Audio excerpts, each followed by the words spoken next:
Hi, Musa. Hi, Fadzie. How are you? I am good. How are you? I'm good. I'm good. Yeah? I'm good. Yes. Episode 2? Episode 2 of her chapter. We're actually doing this. No, this is happening.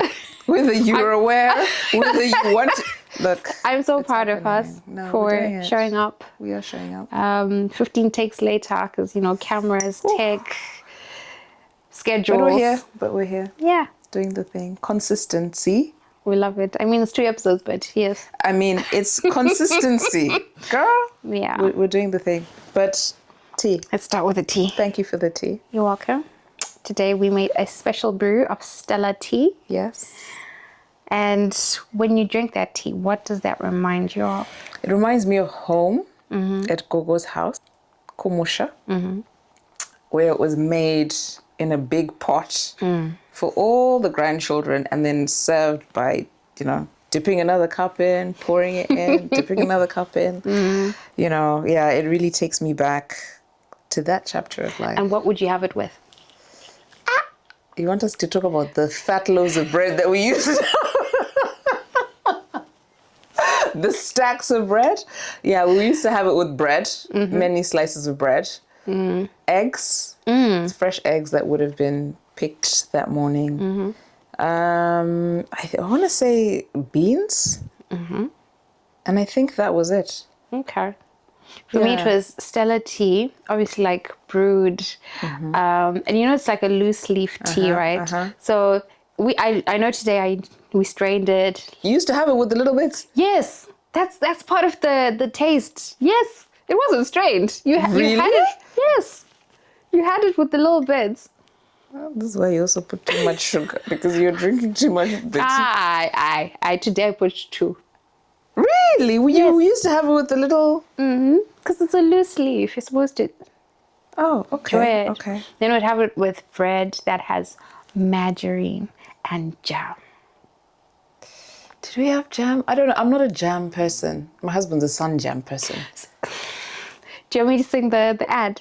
You know the ad? Yes. Tinoda jam, ino naka tochka jam, ino naka ine price, yakanaka. Sun jam. Wow. Yes. Sun jam it still is. I will legit ask anyone who's coming to the UK from Zim to bring me sun jam. To bring you sun jam. I've got some in my fridge. Yeah, no, he's a sun jam and margarine type and of sugar. person. Yes, and wow, you guys have a lot of common, Yeah. 3 sugars and now you've got me thinking what adverts I remember. Oh, Zim had some good adverts. Yeah, but I'll think of some. I think I remember the Toughies one, but... With the rhino. Yes. That was a special one. Yes, I think I remember that one. Yeah. And I feel like I also remember Lifebuoy.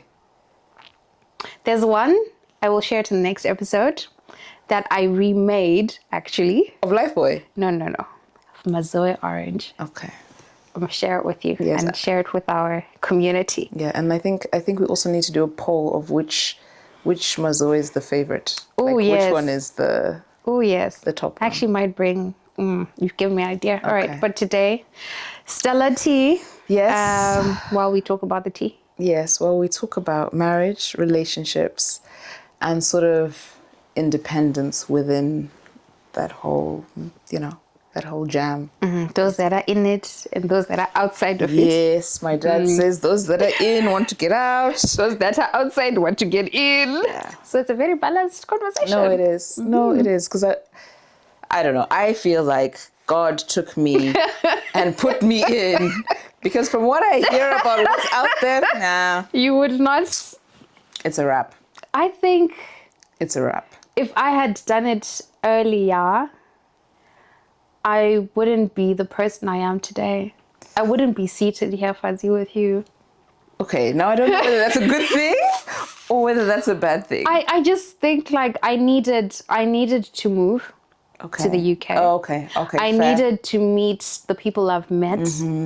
I needed to be in this place at this exact time. And if I had done things any differently, I wouldn't be the person I am. I'm so grateful that life has happened the way it is. Sometimes you're like, oh, but maybe if I had pursued that relationship and gotten married by now, date 1993, and Zim, and but I'm like, Is but that I'd what have I never, wanted? I'd have never known this version of me, Yeah. and I wouldn't have met Fadzie. Like, Yeah. it's wild to think one decision could have led to Yeah. a completely different life. I mean, on the converse, I think if I didn't get married, then I would be, I think anyway, I'll be a single mom from a sperm donor. Because that's what you tell me out here is weird. From a sperm donor. Oh, because the streets are wild. Just living my life. But also maybe that, I don't know. But no, I honestly feel that it needed to happen when it happened. When it happens, because, yeah. And now 12 years in? In June. 12 years in June. 12 years in June. Yeah. How has the journey been, and what chapter of or season of your marriage are you guys in? I think we're in acceptance. Yeah, acceptance. I think acceptance for me of who I am and also of who he is, and what he brings to the relationship and what I bring to the relationship or the marriage, and accepting that it has to be different. I can't expect my qualities to be the qualities that he brings, because then we're the same person and it's not as rich and diverse as it should be. So I think definitely acceptance of that. But it's been great.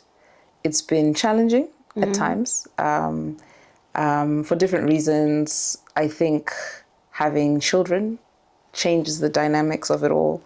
I think that's had a part to play in sort of part of the challenges. And then just as you grow, as you change, I got married at 25. So and now when I think back, I was like, wow, you were such a baby. Like, honestly, I really look and I'm just like, I was so young, but you couldn't have told me anything then. Like, I was like, I was grown. I knew exactly what I was doing. Yeah.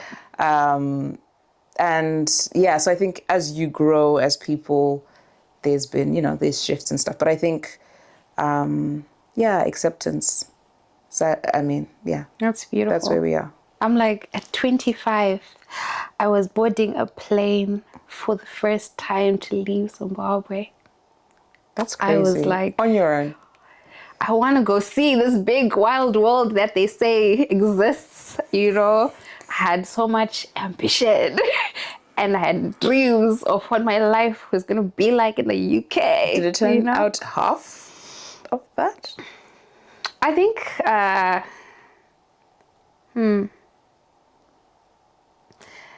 I think it turned out okay. Well, now. Okay. I can look back and be like, it turned out okay. Right.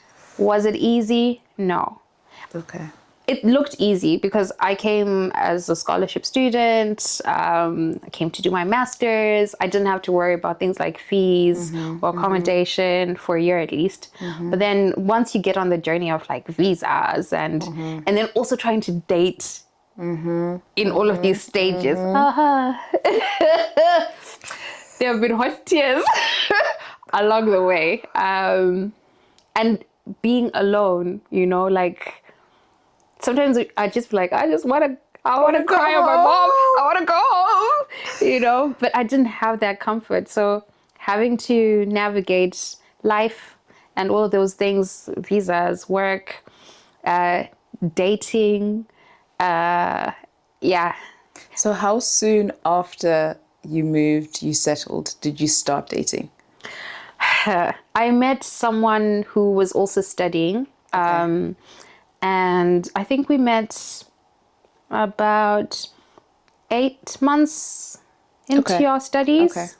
And then I think we got along like just real fast, and we're like, oh, okay, let's see what happens. Let's see what happens.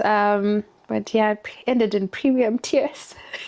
Premium, premium. Oh no, those ones were premium. If ever there was a relationship that broke me, that was premium tears.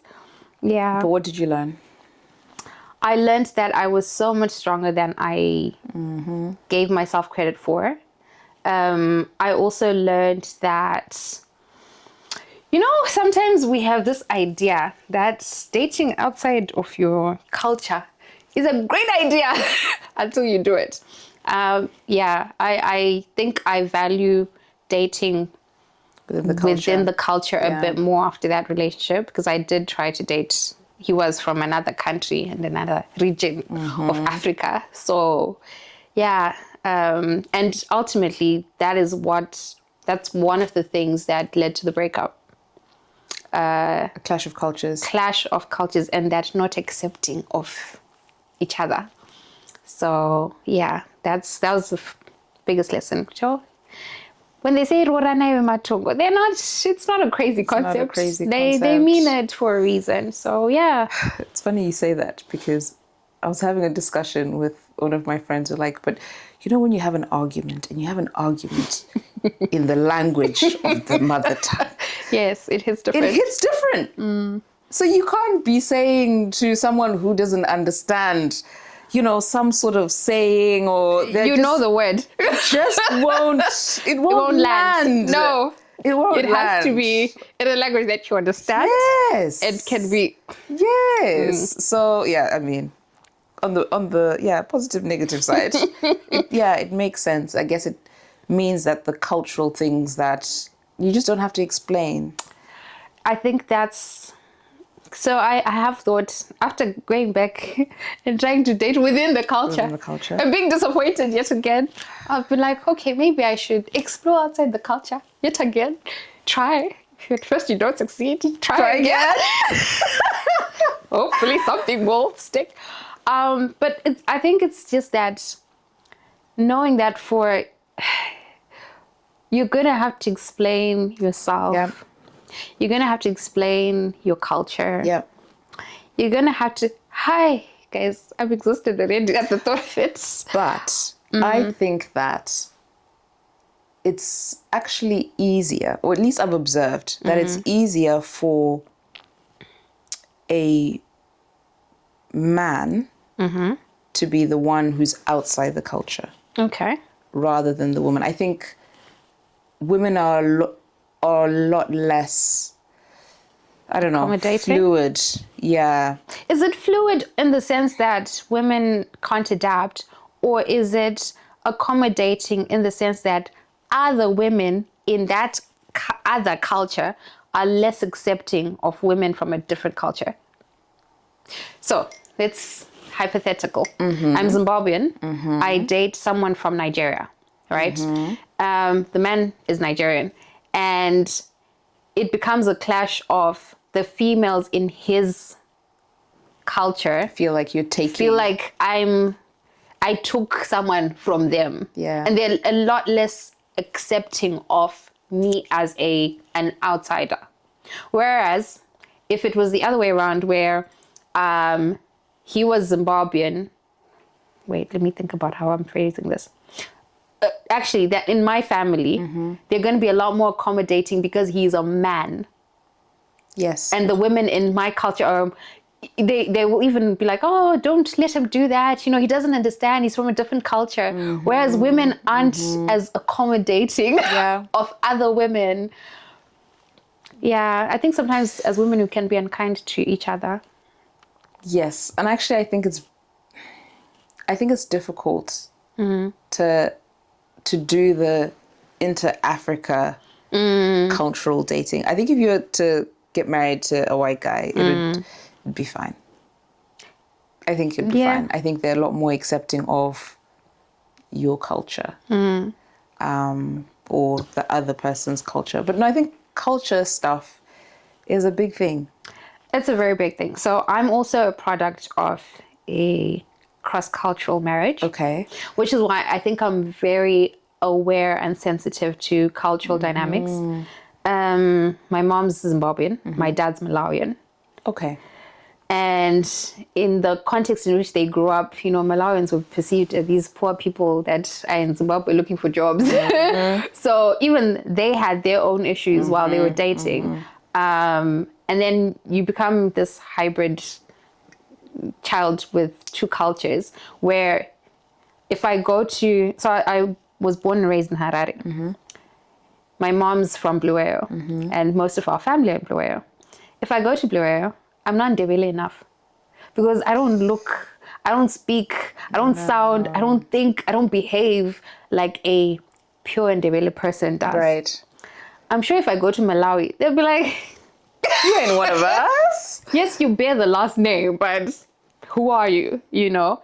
And then in Harare, most of my friends' community school was Shona, and I can speak the language. I know the nuances, but I'm not Shona. You're not Shona. So you become this like outsider, even in your home country. Yeah. Now then you move to the UK.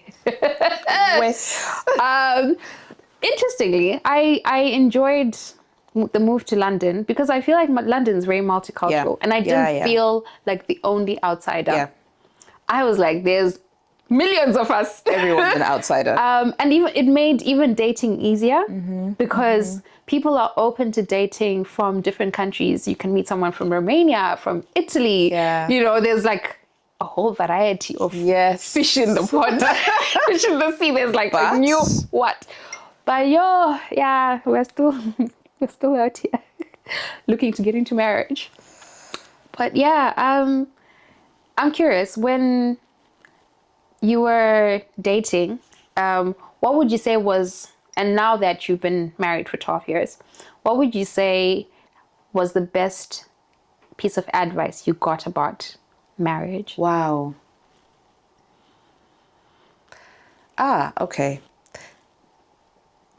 I think someone told me that you'll argue, you'll get upset. You need to pick very carefully the people that you tell about those arguments. Okay. So the message behind that was the fact that if I have an argument with my husband and I tell my family, they won't forget.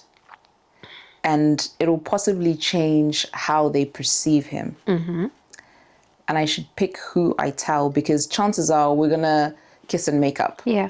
But then they'll be like, but this guy... Did you not just... Yeah, exactly. So I was very intentional about who I told. So I told sort of my friends, but I also told one of his aunties, who is a good friend of mine, really.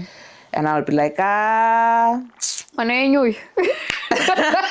you need to, and to be fair, she wouldn't then sort of, dive in and start resolving things. She was just there for me to speak. And as another married woman, she'd be like, these men, she could relate. But it means that she will love him regardless. Yeah. Right?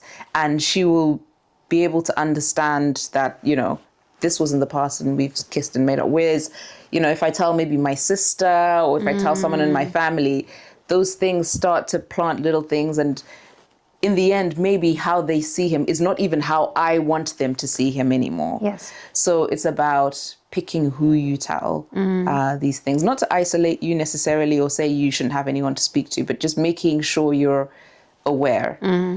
Because I have a friend whose husband was really not nice to her. And she left. Actually, at one point, she completely left. And we were like, yeah, great, start your life and stuff like that. And then she decided to go back.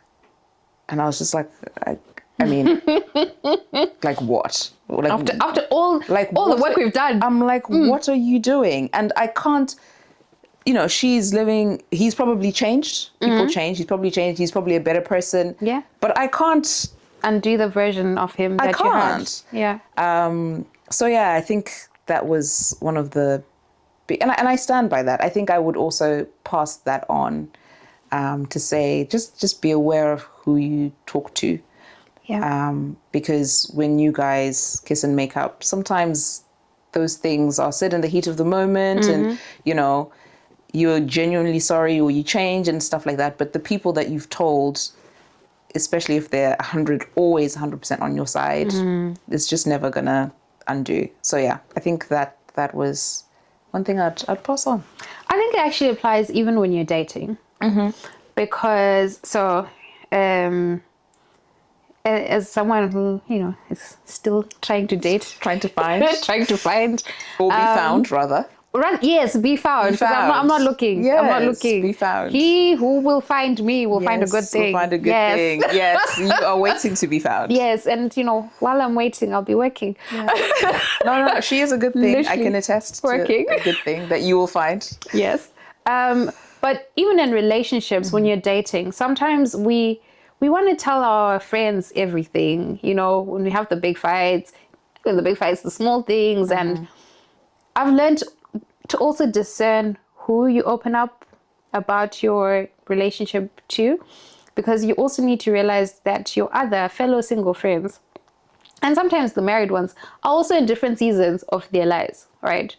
So if I'm out here complaining that my man's not taking me out on dates, and I'm confiding in a friend who is struggling to even find a date, what am I doing to our friendship? As much as she is my friend, but I also have to take into account where she is.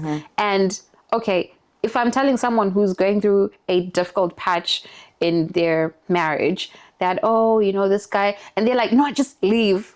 They're also projecting a bit of what they're going. So being careful about, or being discerning about who you open up to and seek advice from, because again, there's so much going on.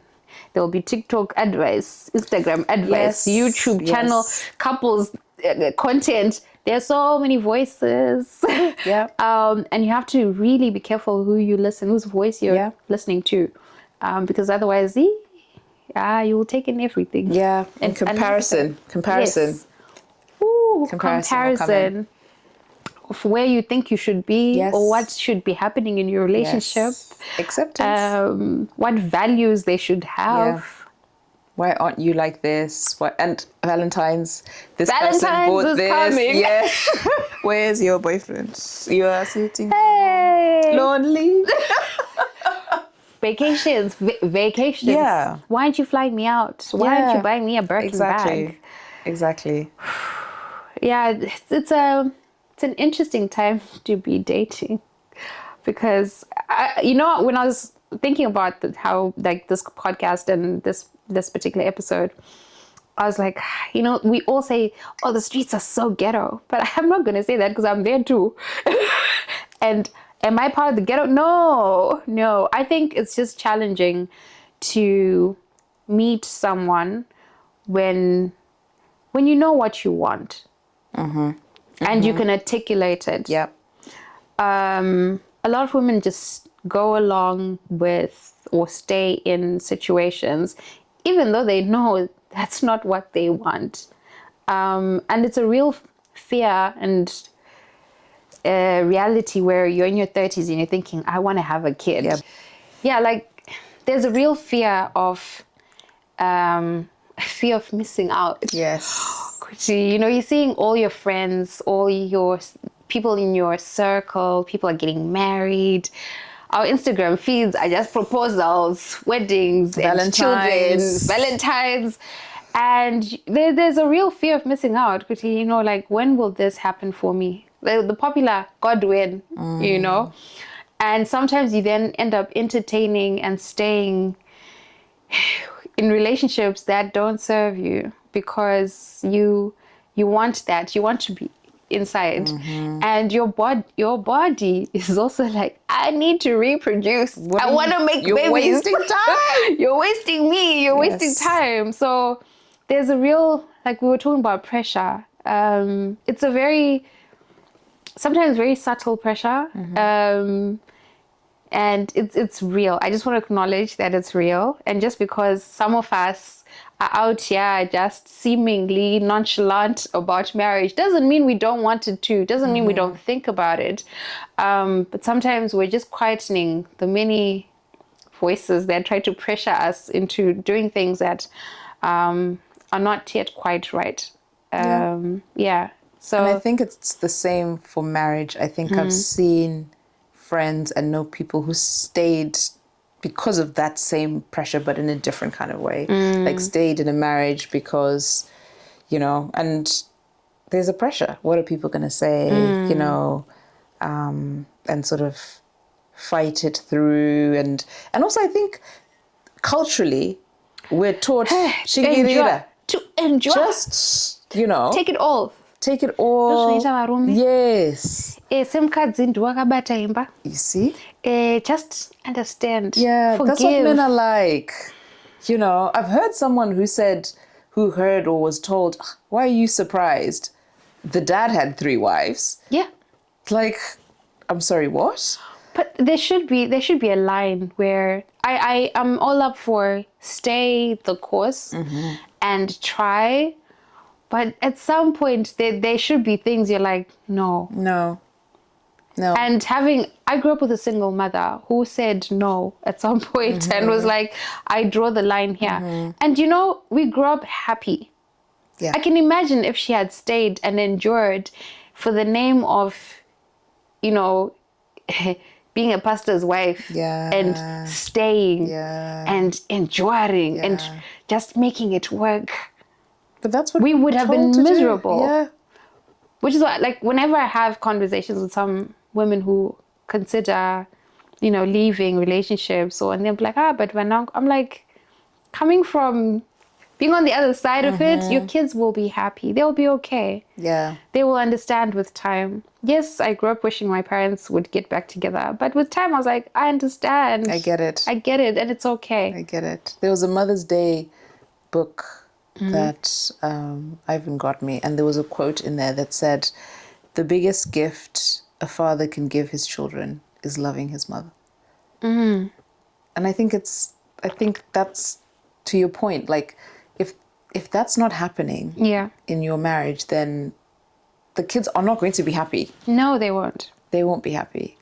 But this marriage thing, I think it's really about, I don't know, being honest with yourself, being with someone who understands, being on someone who wants to learn and grow, because things that don't grow die. Yeah. It really is that simple. I was actually going to ask, we've talked a lot about getting into relationships or when relationships end, but we very rarely hear about the staying bit, the in between. Yeah. Like 12 years in, how do you stay?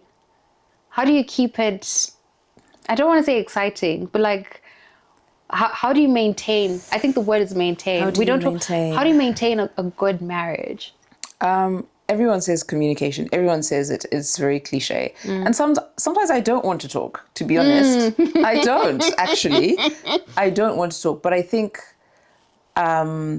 communication is a big part. And it's actually learning how to communicate. Like, a lot of us don't know how to communicate. So, and also exploring things like therapy. Okay. My therapist told us, because there's a time we did go for therapy, just to make sure that we stayed the course and that we were communicating better. Because I think at some point, sometimes life is happening and you don't hear each other. But there's a technique where I say what I'm saying to you. Instead of responding, you repeat what you think I've said. Oh. So I'll say, you know, when you say you came late or whatever, let's say, Musa, when you came late, I felt like you were disrespecting me. So instead of you responding and saying, I wasn't disrespecting you, you just say, okay, so let me understand this. Because I came late today, you felt like that was disrespect to you. Then you respond, then I would then say yes. When I say yes, then you respond. So is that sort of acknowledging the other person's feelings and perception of a situation? It's that, and it's also making sure that you have heard and like you've understood. Because a lot of us, we listen to respond. Yes. Before you've even finished, I've bookmarked, okay, as soon as she's done, I'm going to say.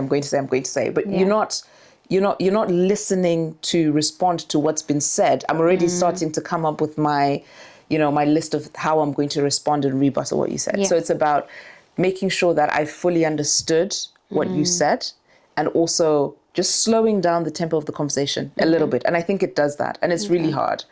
So I think that because people say communication, but what is it? And I think that is part of it. And actually, there was a baby shower that I went to, and one of the ladies was giving advice, and she said, every time you're having a tenuous conversation, make sure you've got a bottle of water. I haven't done it myself, but I found it profound, because she was like, so that when your husband is saying what they're saying, as soon as they start talking, you put the water in, but you don't swallow. You hold it in your mouth, because that's going to stop you from just, you're just like, you just have to listen. And I think the technique is the same. Yeah. So I think when people say communication, that's what they're talking about. And also, like I said, therapy is a good thing, because sometimes just the season that you're in just means that for whatever reason you can't hear each other or that kind of stuff. Just getting help from other people. And for me personally, my choice was someone who we don't even know, like a proper therapist, not someone at church, not an elder, where an actual professional. An actual professional is, and I also chose for us to go to be in person. Okay.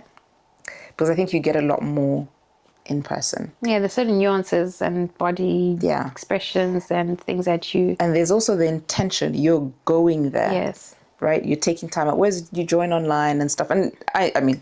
There could be your kid in the background. Absolutely. There could be a message that pops up on your phone or on the screen. Exactly. And you're already distracted. You're there.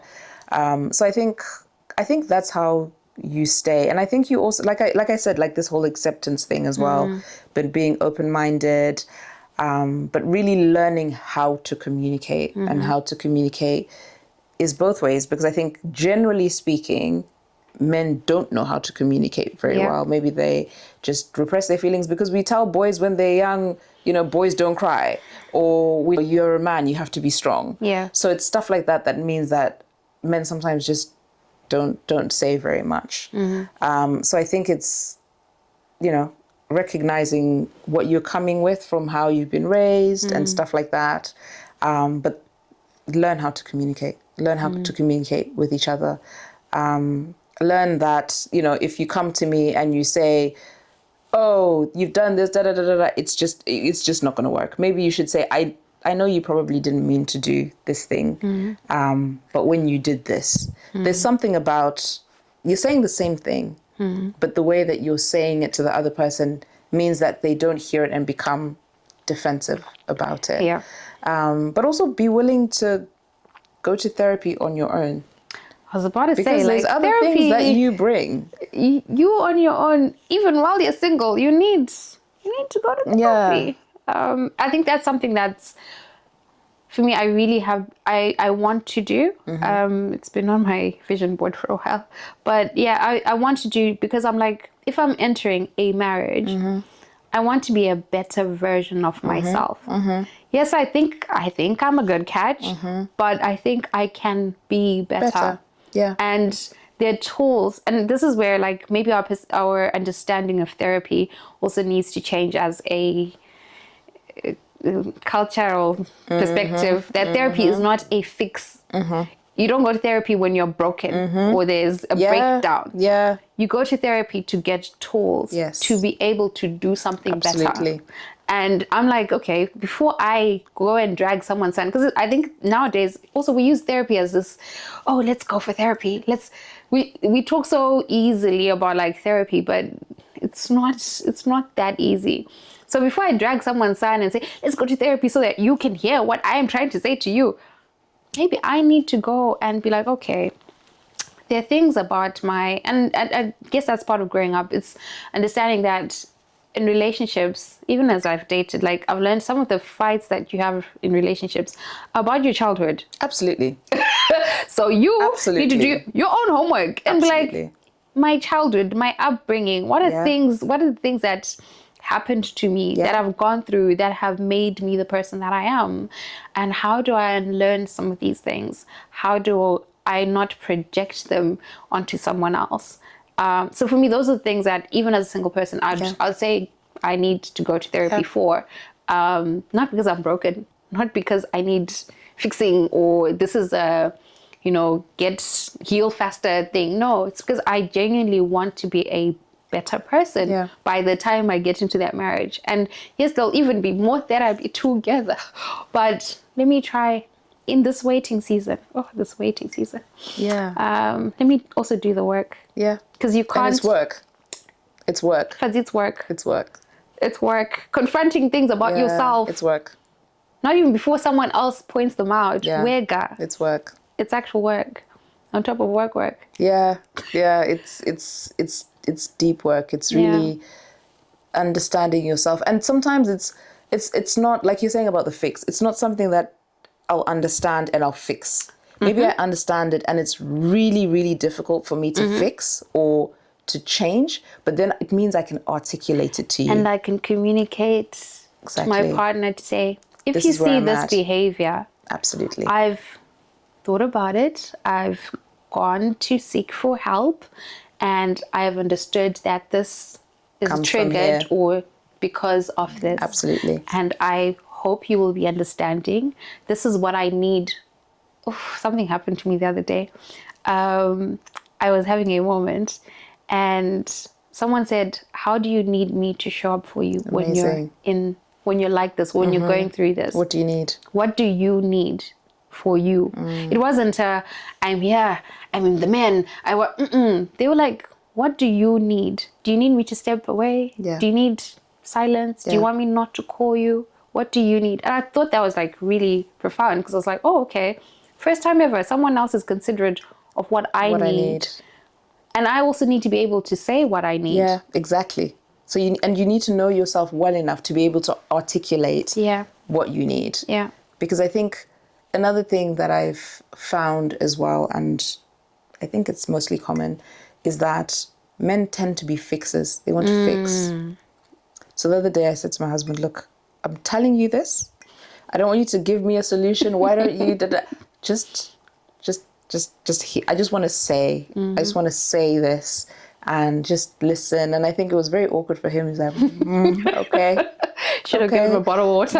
Exactly, because he wants to fix, he wants to make sure I'm happy. So if there's something that's wrong, but sometimes I just want to say, and then and that's a prime example of being able to just say, this is what I need. I need you just to listen.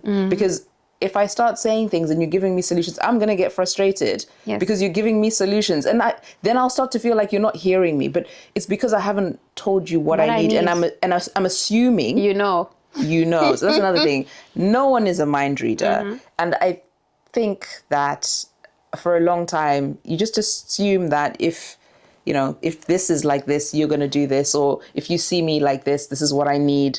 Especially as women. We think men will read these cues that we give. Yeah. They won't. It's okay. Just say, hey, babe, I need this. Absolutely. Use your words. Use your words. I say that to the kids all the time when they start crying. I'm like, use your words. What do you need? And we need, so I think that's also a big part of it. Like just learning to communicate on that level as well. Just be like, this is what I need. Because then you'll get what you need. Yeah. A good, loving partner, husband, whatever, will give you what you need. Yeah. Especially if it's just listen to what I have to say. Like, don't give me any solution. Listen. Just listen. I mean, that's not difficult. Yeah. So I think that's what, it's just learning how to communicate. Yeah. But I don't think it's easy. And I actually think it's something that you have to learn. You need tools to understand. Oh, another thing that I was told was, try not to have any arguments or contentious things in your bedroom. Because that's your safe space. Yeah. And let that always be your safe space. In fact, if it's a really horrible, deep conversation, go to a park. Sit down. Take that away from your home. Take that energy away from your home. Or if you've got kids, just make it maybe in the kitchen. But just somewhere that it's not in your safe space. There needs to be a room in the house, mostly your bedroom, that is a safe space. So don't bring that energy, that conflict and stuff into your safe space. But one thing though, that a lot of people say that I actually disagree with is don't go to bed angry on an argument. It's not practical. I was about to ask, are you practical. Are you being honest with us? Because if the argument starts at 10 p.m. You're telling me not to sleep. I personally don't think it's practical. I think that one person is just taking the L on that one just because I need to sleep. Like, okay, it's fine. It's fine. Yeah. I think, guys, like, it's okay. Sometimes you need time. Maybe the argument starts at, I don't know, 8 o'clock. We get to 11. You're both tired. And at this point, you're both tired. You're not hearing each other. And you're going to die on the hill that we need to resolve it before we go to bed. Sometimes it's fine. Park it in the morning. You'll be in a better space. Absolutely. Absolutely. Like, I don't subscribe to setting that rule because we won't sleep and it gets worse. Take a break. Come to it in the morning, having rested and stuff. Yeah. And I know a lot of people are like, don't sleep on an argument, blah, blah. No, I don't think it's practical. But tell us in the comments. Maybe people work Actually, it out. yeah. Tell us what's the best marriage or relationship advice you've received. What is the worst marriage or relationship advice you've received, and we'll actually go through them and discuss them. Yeah. But Fadzie, as we close, there's this sentiment, especially in the UK, that sometimes we also are in this phase. I wouldn't say in the UK. I think in 2026, we are in this phase where people are expecting their partner to be their everything. Mm-hmm. They should be your confidant, your best friend, your chef, your chauffeur, your shopper. And it puts pressure in the relationship because you're expecting your partner to be everything. Whereas you actually need a community of people who fill your cup in different ways. Yeah. You do need your partner, but you have friends, you have siblings. Yeah. Granted, some people don't have the best relationship with family and whatever, but there should be other people and other relationships that fill your cup. Yep. And I feel like also speaking to like the 30+ women who are like, oh, I'm craving a relationship. Sometimes the things that you think you're craving in a relationship, do you know you've got them in your friends? But you overlook the love, you overlook the concern, the joy that you can have with your friends and your friendships because you're so fixated on this being with a man. Yeah. Like, I've heard people were like, oh, I'm not going to travel to like Greece because, I want to go to Paris because it's such a romantic, I want to go with my man. I'm like, ma'am. Come now. I mean, so you're going to pass the experience because you're waiting for this man to bring that joy or Guys, learn to enjoy your lives and fill your cup with the community around you. And then when you have a man, it's great. It will enhance. You've just got one extra person to hold that. I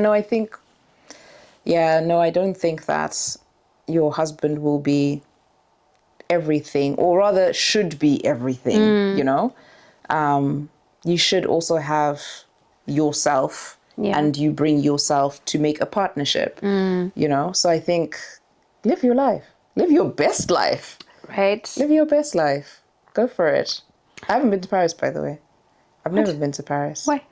I'm waiting for a man. I'm joking. I don't know. I just haven't been yet. Take her to Paris. No, you definitely should. I went with my friends. So, I thoroughly enjoyed it. But, if a man comes along, please take me to Paris too.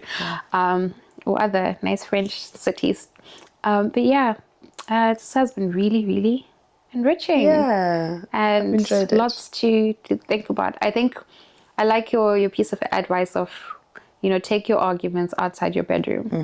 I'm hearing this for the first time, but I see how important having a safe space in a relationship is. So that's what I'm taking with me today. Yes. And when I do get married, as Fadzie has this agenda for me, Look, I will be taking that into my marriage. Yeah. I love this. I'll be there ululating. That will be the day. No, it will be. I will remind you. I will remind you. Oh my word! And we'll have 4K evidence of this. All Absolutely. Right. And I'll have it played just before my speech. Or just before your speech. Just before my, the speech what? that I don't trust my friends to make speeches at my wedding. I'll be I'm like, let's just rewind a little bit. Yeah. But no, but we'll celebrate when it happens. Definitely. Yeah. Thank you so much. Thank you. Thank you guys for watching another great episode of Her Chapter. Hope you enjoyed. As we said, please leave comments. Worst piece of relationship or marriage advice, best piece of relationship or marriage advice. And we are definitely going to read them. And we'll see you guys on the next video.